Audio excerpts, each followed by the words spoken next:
Pasteurization has been used for decades and more decades to come. But what actually is pasteurization? When we first hear pasteurization, we think of milk, but there are actually many other products that are pasteurized.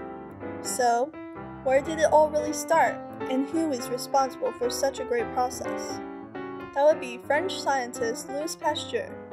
Pasteur was born on December 27, 1822, in eastern France. He helped establish a new branch of science known as microbiology. One day, he was at the local bar and a question popped up about why all the wine and beer kept going bad. With all of his studies in science, he wanted to find a way to stop beer from spoiling. He dedicated much of his time to finding a solution. Finally, he achieved success by slightly modifying the process used with the broth. This process contained heating the beer to a specific temperature without boiling it, to kill most microbes present, but this also doesn't affect the flavor. He then discovered that chilling the wine would keep the microbes from multiplying. This discovery also worked for many other products, such as keeping milk from turning sour and preserving it for a longer period of time. There are two ways that a product can be pasteurized. One of them is the batch method. This method uses a vat pasteurizer which mainly contains a jacketed vat surrounded by either circulating water and steam or heating coils of water or steam. This process heats the liquid at 65 Celsius and held for 30 minutes. The other method is known as continuous method. Continuous process method has several advantages over the batch method, the most important being time and energy saving. This process uses plate heat exchangers. This piece of equipment contains stacks of corrugated stainless steel plates clamped together in a frame. There are actually several flow patterns that can be used for this process. For pasteurization, temperature and pasteurized time has a direct relation to the quality of milk and its shelf life requirements. This leads to 72 to 75 Celsius for approximately 15 to 20 seconds for the product to become homogenized and HTST pasteurized, which we see in regular grade milk.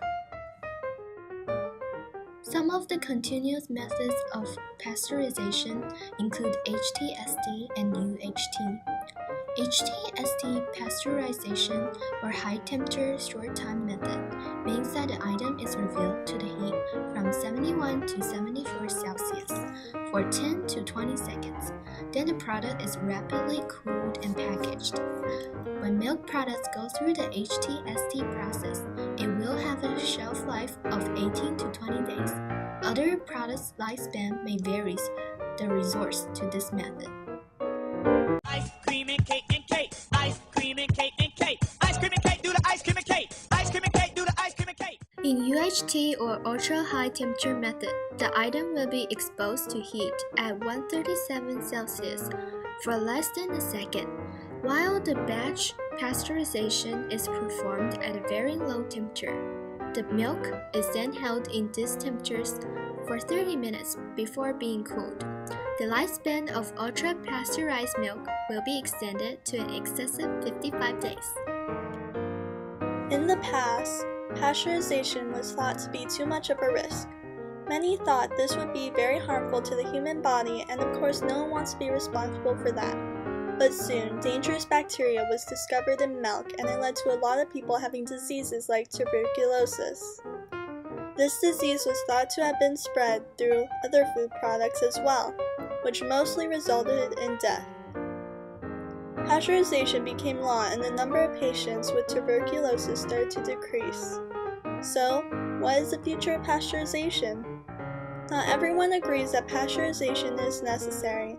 They think that everyone needs to eat more natural products in order to be healthy. But even if that is so, countries don't want to have to put their people at risk. Pasteurization has reduced many diseases like typhoid fever, food poisoning, tuberculosis, scarlet fever, and much more. In conclusion, it seems pasteurization will continue for more and more decades to come.